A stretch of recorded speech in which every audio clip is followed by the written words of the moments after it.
Chicos, empezamos. Ay, sí, señora, muchas gracias.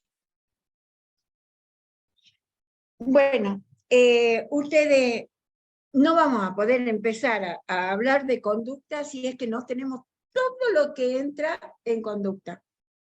Una de las cosas importantes que vamos a ver cuando veamos la conducta del violador, del acosador, del maltratador, del violento, etc., vemos todo lo que ya hemos visto hasta acá, más los mecanismos de defensa. Aunque sean mellizos, univitelinos, hermanos,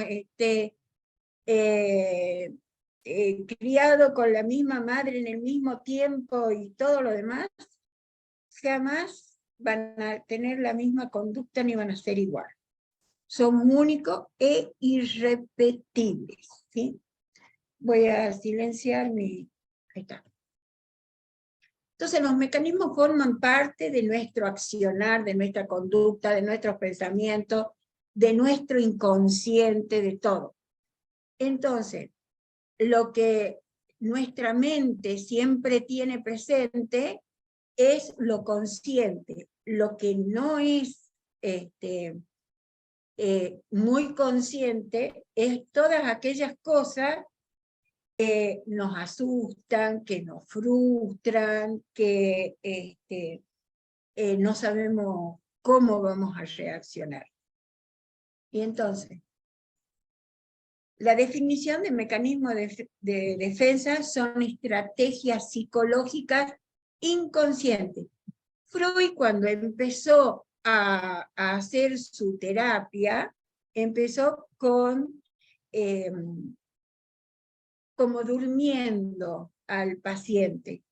Y en eso, entre que estaba durmiendo y que no estaba durmiendo, decía cosas y narraba, pero no se curaba, volvía a cometer los mismos errores, volvía a tener la misma conducta, volvía a la terapia siguiente, de nuevo con todos los mismos problemas con los que había venido el primer día. Entonces se dio cuenta que había una resistencia, que la persona no, y ahí es cuando crea el consciente, el inconsciente y el preconsciente. Pero además dice que cuando nosotros hablamos, contamos y decimos cosas, siempre hay cosas que nos guardamos. Siempre hay cosas que, si llegaran a salir, salen sin querer. Por eso él crea el acto fallido, que es cuando no queremos decir algo y no lo queremos decir y no lo queremos decir, nos equivocamos y nos sale una palabra, una acción, y entonces el que está hablando es el inconsciente. La interpretación de los sueños es otra cosa donde salen los deseos, los pensamientos, los deseos insatisfechos, y ahí habla el inconsciente. Y el otro es la interpretación de todo el relato que va diciendo una persona, y acá están los mecanismos defensivos. Acá cuando hace un gesto, cuando dice algo, están apareciendo cosas del inconsciente, aparecen los miedos, aparecen las frustraciones, necesita ocultar las frustraciones y aparece el mecanismo defensivo. Las personas normalmente utilizan diferentes defensas a lo largo de toda su vida, a lo largo de todo las 24 horas, porque hasta en el sueño aparece el mecanismo defensivo. El aislamiento, el desplazamiento, por ejemplo, que vamos a ir viendo uno por uno. La disociación es una de ellas. Se refiere al mecanismo mediante el cual el inconsciente nos hace olvidar enérgicamente eventos o pensamientos que serían dolorosos.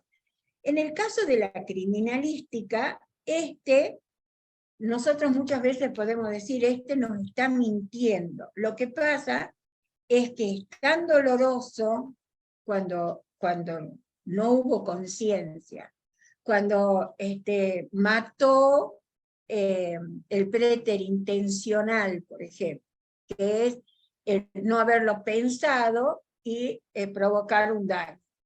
En eso aparecen disociaciones. La persona se defiende, necesita defenderse de alguna manera y se olvida cosas. Como por ejemplo, en la vida real y en la vida diaria. Alguien se puede olvidar del cumpleaños, por ejemplo, de una suegra. Pero si uno lo interpreta, si el psicólogo lo interpreta, si yo quiero saber por qué me olvidé de mi suegra, del cumpleaños de mi suegra, algo hay adentro, algo hay que me estuvo molestando, y entonces la mente dijo, olvídate de esa persona que te hizo daño, que te hizo mal. Yo si lo llevo a la conciencia, digo, no, pues si mi suegra es buena. No, algo pasó que me hizo que yo me olvide, que me disocie en ese momento, porque me estoy defendiendo de un dolor, de algo que me frustró, de algo que me amargó. En ese momento que me olvidé, a mí me va bárbaro. Lo que he hecho es no explotar, ¿sí? Y he corrido al mecanismo de defensa para no causar ni daño al otro y a mí menos. Puede ser el de una antigua pareja, en eso podemos tener muchas cosas más negativas. Una fecha importante, a los hombres, las mujeres, ay, no te has acordado del aniversario, cumplimos 30 años de casados. Mira que se va a acordar el hombre con tanta frustración. Es un chiste, pero ustedes cuando investiguen van a ver la cantidad de chistes que hay con respecto a los mecanismos de defensa, justamente la proyección. Esto suele pasar en la pareja, suele pasar en la criminalística, cuando se le echa la culpa al otro, ¿sí?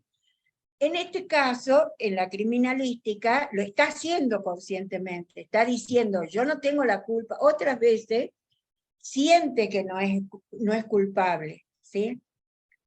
Yo tenía un interno en el servicio penitenciario que le salían una ampolla en la espalda o en el pecho, que parecía que le habían tirado aceite hirviendo.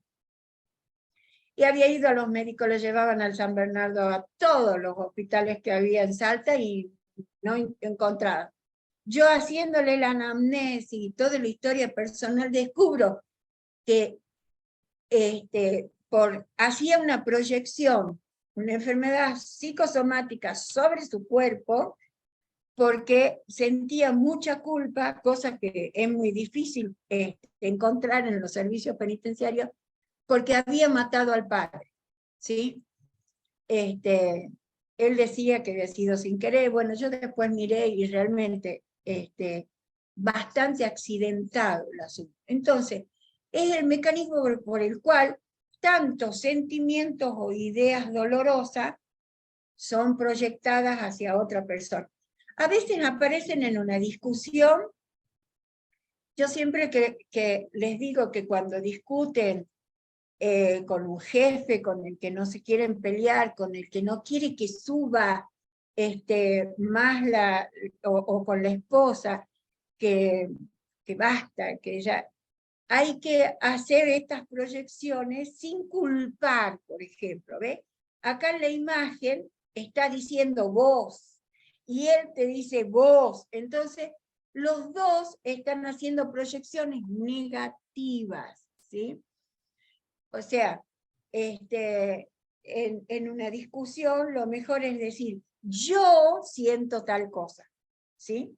No vos, porque si no el otro va a utilizar quizás 3 o 4 mecanismos de defensa más poderosos de lo que estoy usando yo, y yo pierdo, ¿sí? Ahora, cuando yo digo, mira, ve, siento que el otro no tiene ni cómo defenderse, ni cómo acusarme de algo si yo estoy diciendo que me siento así, ¿sí? Por ejemplo, vos sos el agresivo. No, si vos sos la celosa, vos tenés la culpa. cuando uno carga en el otro, es muy probable que lo que está cargando o la proyección que está haciendo es algo que yo siento, es una idea mía o es un celo mío o violencia mía. ¿Sí? Introyección es lo contrario de lo que, en lugar de poner afuera, la introyección lo ponemos adentro. Esta la podemos utilizar como positivo, ¿sí? Uno cuando enseña al hijo, cuando yo les estoy enseñando, ustedes están captando cosas que yo les estoy diciendo, introyectando conocimiento, introyectando concepto, introyectando, y a la vez quizás algunos estén pensando cómo sería o cuáles son los mecanismos de defensa que uno más utiliza, ¿sí? En lo positivo se introyectan las normas, las reglas, a veces los pactos que no se dicen. Eso suele suceder por ejemplo, les voy adelantando algunas cosas. La introyección suele suceder en los matrimonios que después, por ejemplo, se pelean o hay un hombre que es violento en la relación. ¿Por qué? Porque introyectó pactos que no se dijeron, ¿sí? Él dijo, bueno, ahora me caso y tengo a esta mujer como empleada doméstica. No le dijo a ella, vos sos mi empleada doméstica, o yo me caso para que vos me planches bien, me cocines hermoso, me esperé arreglada todos los días, me cuidé los hijos. Ese es un pacto que no se habló, pero que los dos tienen un pacto distinto. Ella introyectó las normas, las leyes, las organizaciones que tenía en la casa, y él organizó otras cosas.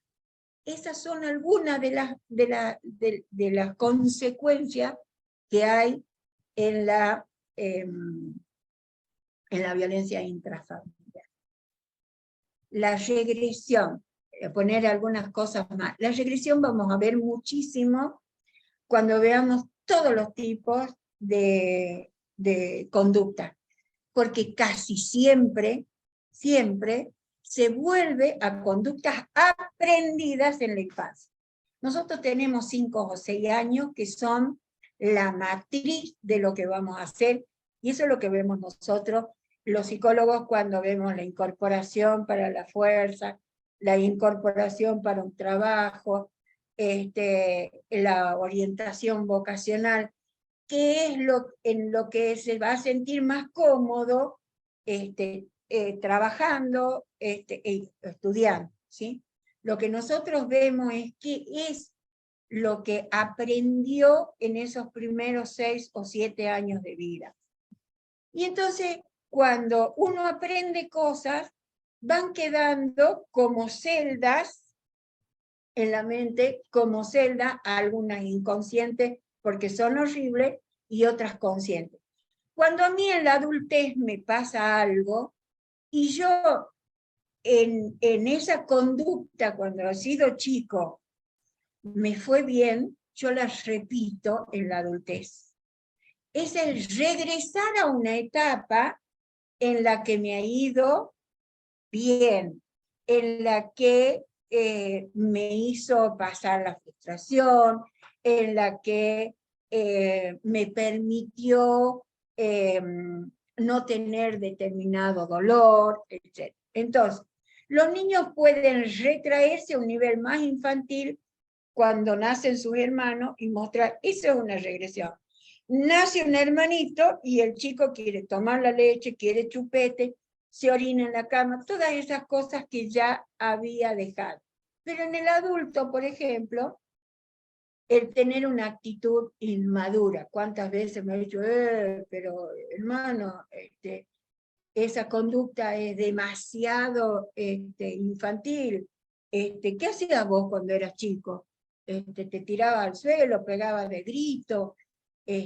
Uno se da cuenta cuando es una conducta inmadura, que no es la conducta propiamente dicha, sino el mecanismo de defensa que está utilizando en ese momento. Puede ser que no lo utilice más, puede ser que siempre lo utilice, porque, por ejemplo, las mujeres regresan a etapas donde lloraban y la madre corría a la cuna, ¿sí?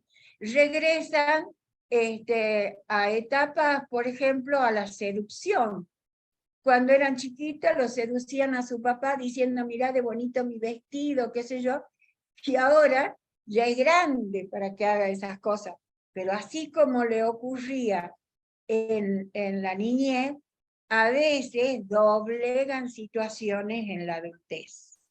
Y a veces el otro no se da cuenta cuando la utiliza bien al mecanismo defensivo.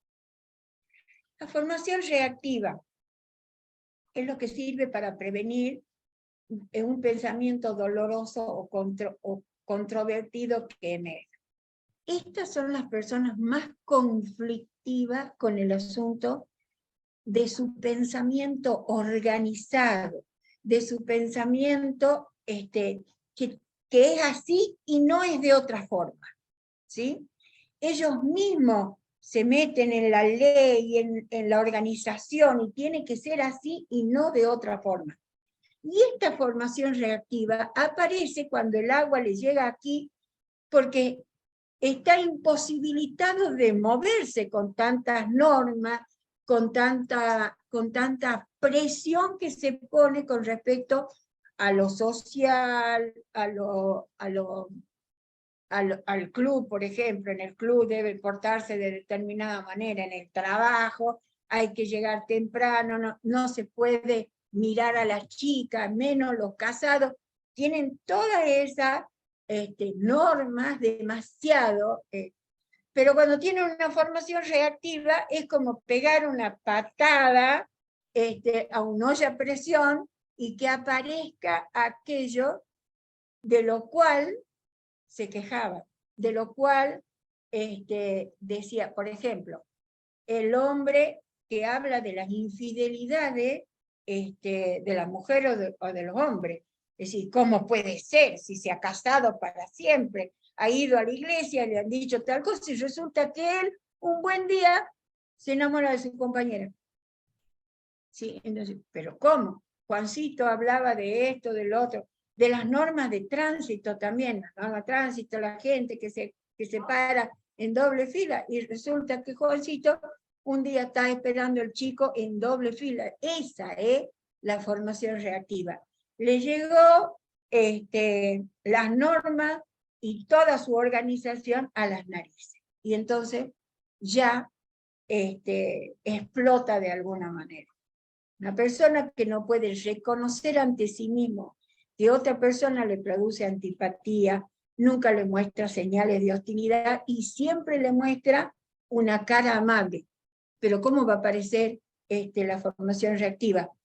Cuando esa persona diga algo que no le gusta, su conducta va a ser descontrolada, porque estuvo mucho tiempo reprimiendo aquel pensamiento que tiene de esa persona. O bien tener una conducta contraria o imprevista y nunca esperada de esa persona. Es complicado, lo vamos a volver a ver en el desarrollo psicosexual del niño. El aislamiento es la separación del recuerdo y los sentimientos. Y entonces yo tengo un sentimiento contradictorio al recuerdo, ¿sí? Yo recuerdo que mi abuela era buena, qué sé yo, qué es cuánto, y hoy los dejó en la calle a todos, ¿sí? Y entonces, entre ese sentimiento de afecto, de buenos recuerdos, hoy me doy con una conducta que me molesta demasiado. Un gran amor es asesinado en un incidente. Su pareja narra los detalles con una falta completa de emoción. Parece que no sintiera absolutamente nada. Lo mismo que en el ejemplo de la abuela, si uno le pregunta, ¿qué te pasa con tu abuela? No va a poder decir lo mal que se portó su abuela, sino va a tratar de escudarse en el aislamiento y recordar solamente lo bueno. Como es tan complicado el mecanismo del aislamiento, le pongo otro. Un veterano de guerra cuenta una y otra vez cómo vio que mataron a un amigo. Pero cuando uno le pregunta acerca de qué es lo que le pasó al amigo, habla en un tono distante, como si fuera muy frío, ¿sí? Porque ha aislado, ha reprimido el temor y el horror, ese intenso de afecto que le produjo en el momento que lo encontró. Y entonces cuando lo cuenta uno dice, pero ¿cómo? Si está sufriendo o ha dicho que le ha pasado mal y hoy está contando, en ese momento él está tratando de aislar el afecto para que no se le note lo mal que le pasó, o para él no colapsar, porque el mecanismo defensivo lo que hace es producirte un parate que no te permite que hagas aquello que te puede colapsar. Cuando estos mecanismos defensivos no andan bien, aparecen las neurosis, ¿sí? Porque ya no puede manejar la neurosis. El psicólogo le va a mostrar cuál es el mecanismo defensivo que está utilizando con respecto a eso que le está molestando, a eso por lo cual consulta la separación, la depresión, ¿sí? El desplazamiento. Miren, el desplazamiento es el más difícil, pero el más común, es el que hacemos permanentemente. Es la condición en la cual no solo un sentimiento conectado a una persona o hecho en particular es separado, sino que además ese sentimiento se une a otro hecho. Son dos hechos y uno tiene una cara para uno y una cara para el otro, ¿sí? El obrero de la fábrica, por ejemplo, tiene problemas con el supervisor, pero no puede desahogarlos en el tiempo. Entonces, al volver a casa y sin razón aparente, discute con la mujer, le pega una patada al gato, se enoja con los hijos, y en realidad, muchas veces, lo podemos observar si es que queremos, porque si no queremos y somos necios, seguimos con eso. Cuando trabajaba en el servicio penitenciario, veíamos que había muchos pedidos de oficiales o suboficiales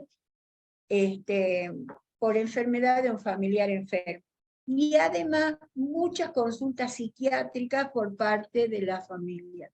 Y que empezamos a hacer un trabajo de la familia y el agente penitenciario que le pasaba toda la carga emotiva que tenía en su trabajo, la hora que pasaba ahí, las desplazaba y las llevaba a la casa.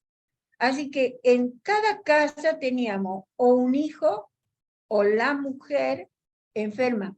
Él no, porque él aislaba y desplazaba su problema hacia otro. Entonces, él no explotaba, pero sí hacía explotar a otro, ¿sí? Eso es el que más es visto, porque, bueno, la gente vive estresada, vive con problemas, y entonces lo muestra en la casa y en la vida familiar. La racionalización tiene un contrapartido que es la intelectualización. Pero la racionalización la utilizan, fíjense, mucho los psicopáticos. mucho las personas manipuladoras. ¿Por qué? Porque esto es concentrarse en algo razonable para él, pero que a través de eso que es razonable, lo llena de argumento y así pasa una situación difícil, ¿sí? La persona intenta recurrir a un argumento lógico para explicar determinados comportamientos. Esto lo vamos a observar nosotros, quizás no directamente, quizás haciendo una entrevista que se llama anamnesis, ¿no? Preguntándole a la madre cómo fue su embarazo, cómo fue su parto, o sea que empezar desde el momento de la gestación de un chico para saber por qué es lo que hizo en la actualidad y cómo utilizó la racionalización. Me explico. Por medio de la racionalización puede matar a una persona, ¿sí? Por medio de la racionalización, el violador viola, porque el violador no viola porque quiere tener una relación sexual y un erotismo espectacular ni nada por el estilo. Lo que quiere es tener poder sobre el otro, pero por algo sufrido en la infancia, con la madre. Y entonces racionaliza, mi madre no dice mi madre me trató mal, mi madre nada por el estilo, lo vamos a observar a lo largo de toda su historia personal. Un ejemplo es cuando a alguien le diagnostica una enfermedad degenerativa o grave y en vez de expresar su dolor, rabia, tristeza, se centra en detalles técnicos de un tratamiento que en realidad no es una cura a través de la explicación lógica, huye de los sentimientos y evita afrontar la situación. El ejemplo está dado en cuando la racionalización es más profunda, ¿sí? De algo que evidentemente no se va a salvar. Por ejemplo, de un cáncer, ¿sí? Y en lugar de decir tengo cáncer, ¿sí? Va a hablar de todo el tratamiento y todo lo que el médico le ha dicho acerca de su enfermedad. Pero para él todavía no es un cáncer, es una racionalización que a mí me dicen que tiene metástasis, no le queda más que un mes, y esta persona habla de todos los adelantos que hay en el cáncer, y que eso es la racionalización. Es cosa que la mente busca, ¿sí? Distinto, a ver, un ejemplo sería la autoridad que para justificar su forma particular severa de aplicar la ley, se dice a sí misma que lo hace en defensa de la sociedad. O un jefe que trata mal a todos sus empleados, ¿sí?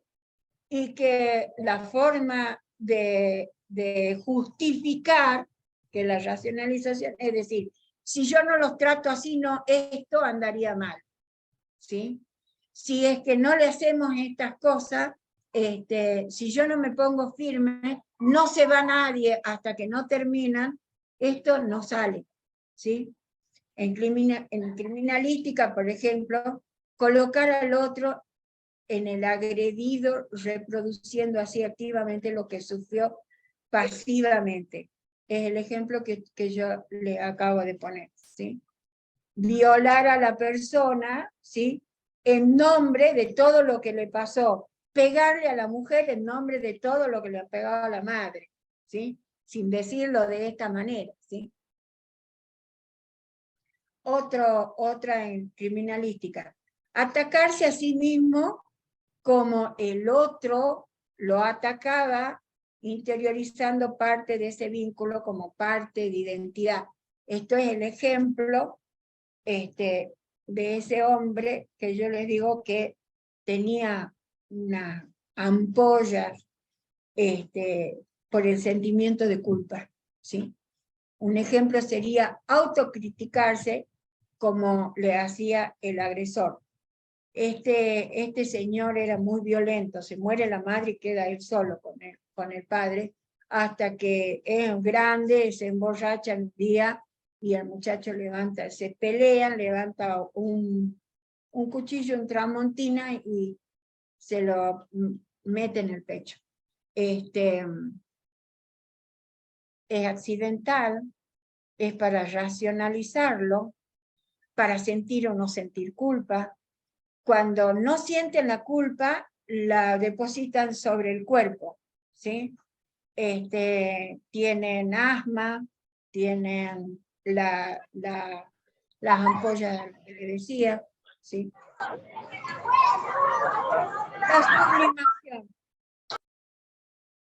La sublimación se manifiesta en un intento de olvidarse de un evento traumático realizando actividades. Por ejemplo, esto es mucho de los curas. La sublimación tiene mucho que ver con la sexualidad. Aquel que sublima lo que está negando es algo que es normal. Por ejemplo, el sexo de las monjas y de los curas, ¿sí? En lugar de tener sexo como corresponde, cualquiera de los dos, tanto los varones como las mujeres, los curas, subliman en la espiritualidad, qué sé yo.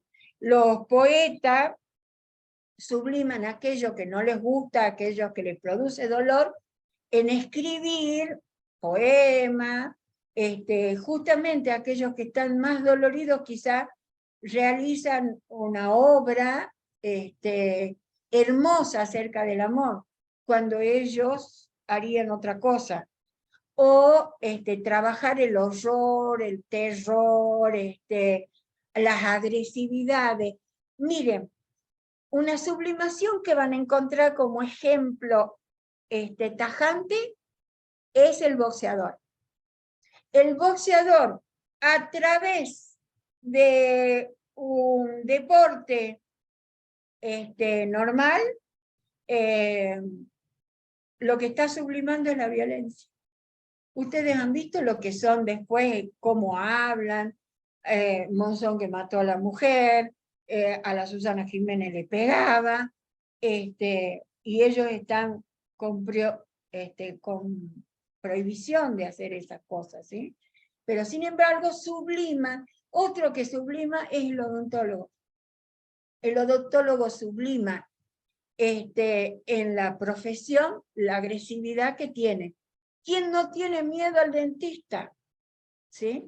Va al dentista y te muestra la jeringa y te dice, no le va a doler, le voy a poner. Y la verdad que sabe que, bueno, muchos están agarrados hacia el sillón muertos de miedo, lo gozan, pero lo subliman. Hasta acá, ¿cómo vamos? Racionalización le he vuelto a poner. La regresión le he vuelto a poner. A ver cómo vamos, señores. Bien, ¿Es comprensible? Esto les va a quedar a ustedes.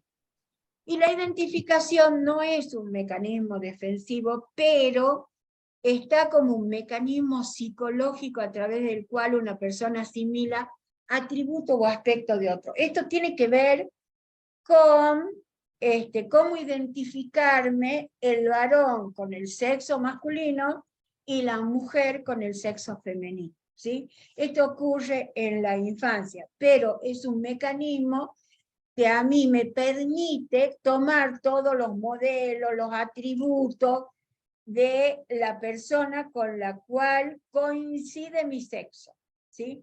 Pero también ese mecanismo de identificación puede ser con un jefe, ¿sí? Yo después imito todas las cosas que tiene un jefe en lo positivo, ¿sí? Imito todo eso positivo, que escribe muy bien, y entonces leo todas las cosas que él hace, sabe dirigir y tiene un buen liderazgo, y entonces yo, pero también puedo identificarme con la parte negativa de un jefe, y entonces me identifico con la brutalidad mentalidad que tiene para tratar al ser humano, con el cinismo con el que habla, ¿sí? La identificación está para lo positivo o para lo negativo. Miren, los chicos, los varones, generalmente tienen estas identificaciones bien en el momento que lo tienen que hacer, cuando tienen que pasar al complejo de Edipo, identificarse con el varón o la mujer. Después tienen una duda, ¿sí? Cuando tienen, en el caso de la mujer, la amiga, pero la identificación que han tomado inicial hace que en este momento, en la preadolescencia, se den cuenta de cuáles son los atributos o los aspectos que mi género me dicta. Por eso es que ustedes ven que en la conducta del homosexual o la lesbiana, muchas veces es desmedida. ¿Han visto que, por ejemplo, hay homosexuales, como quién le puedo decir, como Ricky Martin? Ricky Martin, ustedes lo ven, es un hombre porque se viste con el trajecito y parece que seduce a las mujeres, ¿sí? Y no es tampoco exacerbado en su manifestación afectiva. Pero hay otros que se visten con pestañas, y mucho más exacerbado que una mujer, ¿sí? La forma de hablar, la forma de mover, nosotros no somos tan alevosas, y sin embargo ellos toman esas identificaciones que no son las correctas. ¿Se entiende esto? Lamentablemente no hay una ida y venida como para que podamos trabajar más, porque cuando ustedes me preguntan, yo hago, potencializo las cosas. Ahí hay coca. Sí, ahora termino. Son patológicos los mecanismos defensivos en el caso del adolescente, por ejemplo, que trabajan, que tienen muchas de fantasía, ¿sí? Suelen ser, se vuelven patológicos en su modalidad extrema. Solo de esta manera pueden dar lugar a patologías severas, pero en su justa medida son necesarias para el funcionamiento normal del psiquismo y mantenimiento de la salud mental. Un mundo sin defensa psíquica sería un mundo de total vulnerabilidad. Si yo no tengo defensa, si no tengo mecanismos que me ayuden a sobrepasar el dolor, la frustración,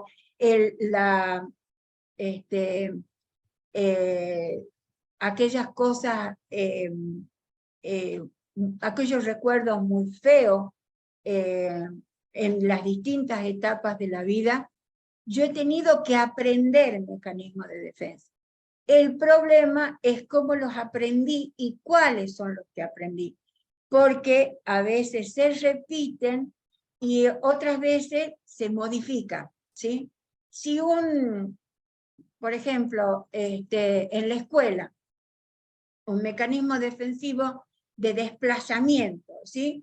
A él, al chico le pasó cosas en su casa, vio pegarle a su mamá, no pudo hacer nada, y después va al colegio y le pega a todos los compañeros.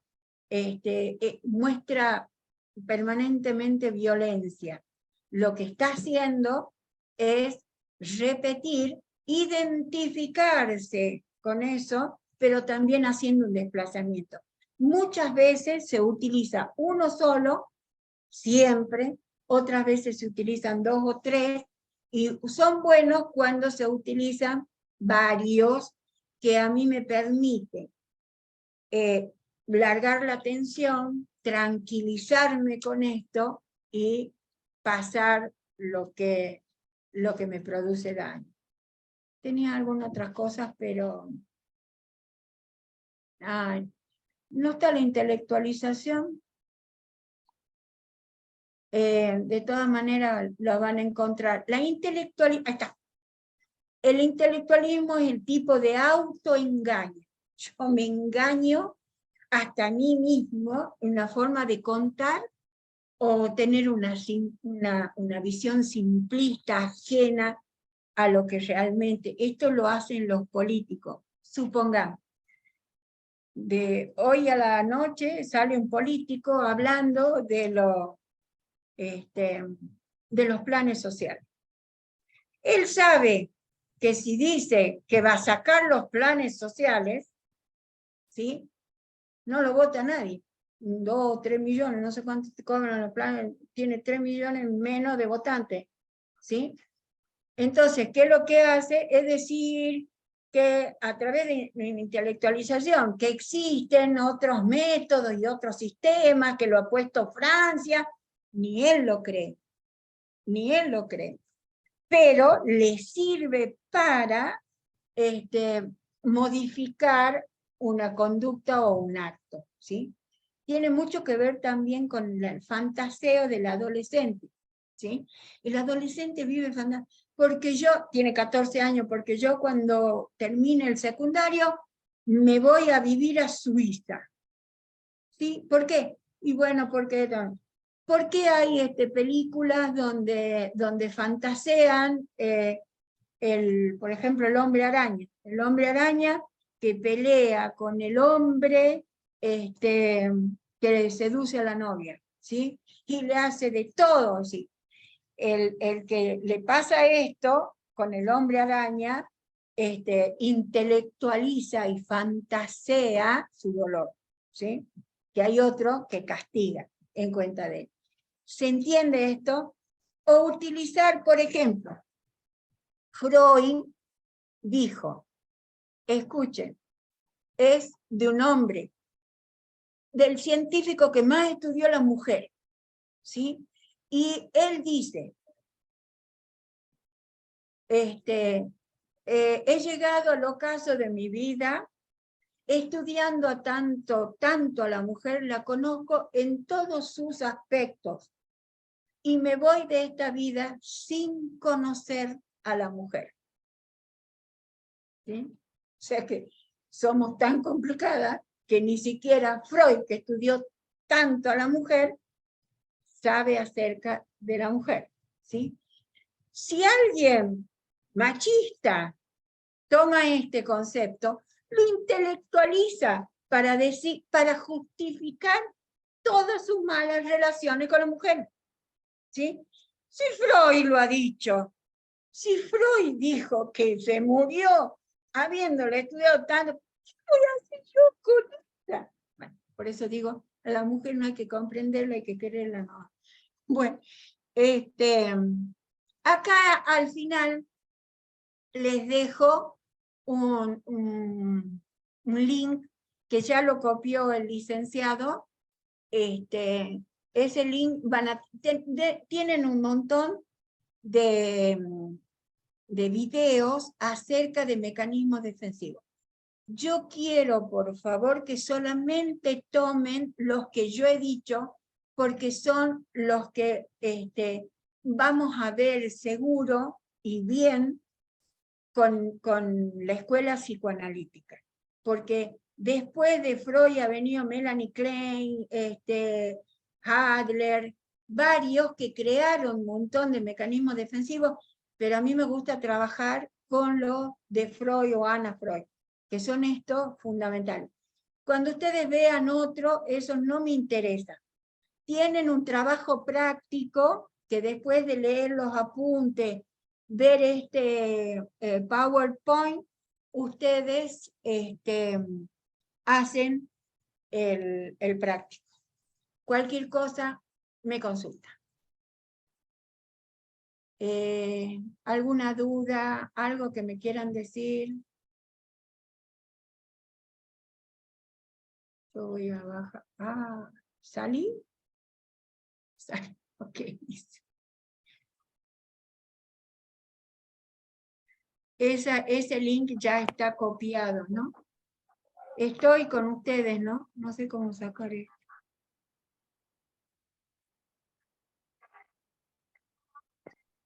No tengo en el coso dejar de compartir. Dejar de compartir. Ya. Bueno, ¿alguna duda?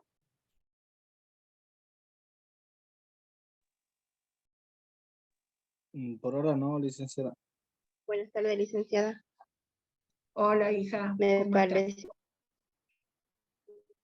de la clase de hoy.